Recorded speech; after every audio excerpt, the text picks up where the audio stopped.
siyang sa atin ay nagligtas at sa atin ay tumawag ng isang banal na pagtawag.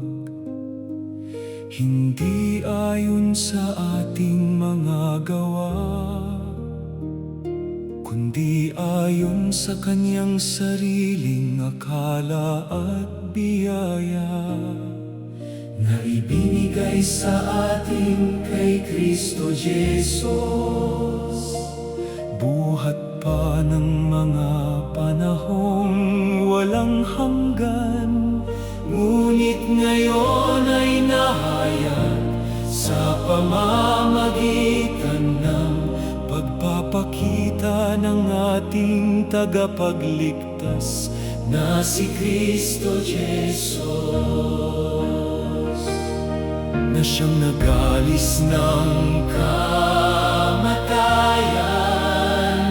at nagdala sa liwanag ng buhay at ng walang pagkasira. Alalahanin mo si Jesu Kristo na muling nabuhay sa mga patay. Sa binhi ni David ayon sa aking ebanghelyo, at mula sa pagkasanggol ay iyong nalalaman ang mga banal na kasulatan na makapagpadunong sa iyo sa ikaliligtas sa pamamagitan ng pananampalataya kay Kristo Jesus. Ang lahat ng mga kasulatan na kinasihan ng Diyos ay mapapakinabangan. Di naman nakipagbaka ako ng mabuting pakikipagbaka. Natapos ko na ang aking takbo, iningatan ko ang pananampalataya.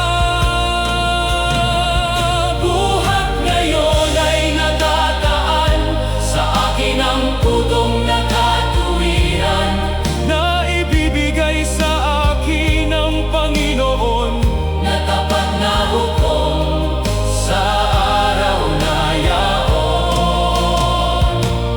At hindi lamang sa akin kundi sa lahat din naman ng mga naghahangad sa kanyang pagpapakita.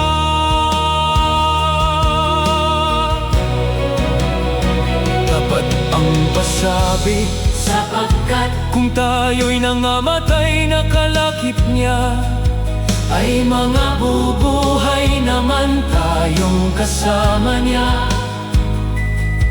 Kung tayo'y mangagtiis ay mangaghahari naman tayong kasama niya.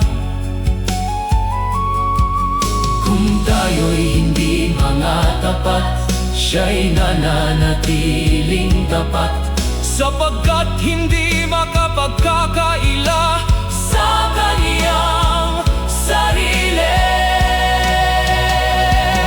Nakipagbaka ako ng mabuting pakikipagbaka.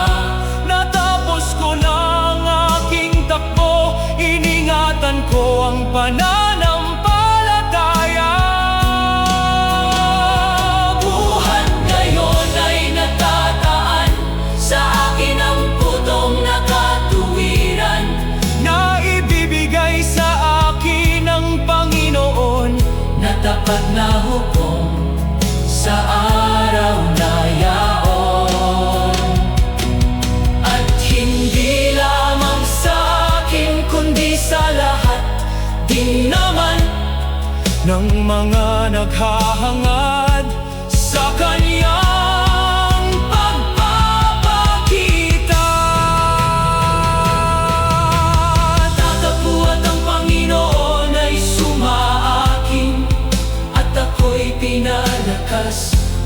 sa pamamagitan ko.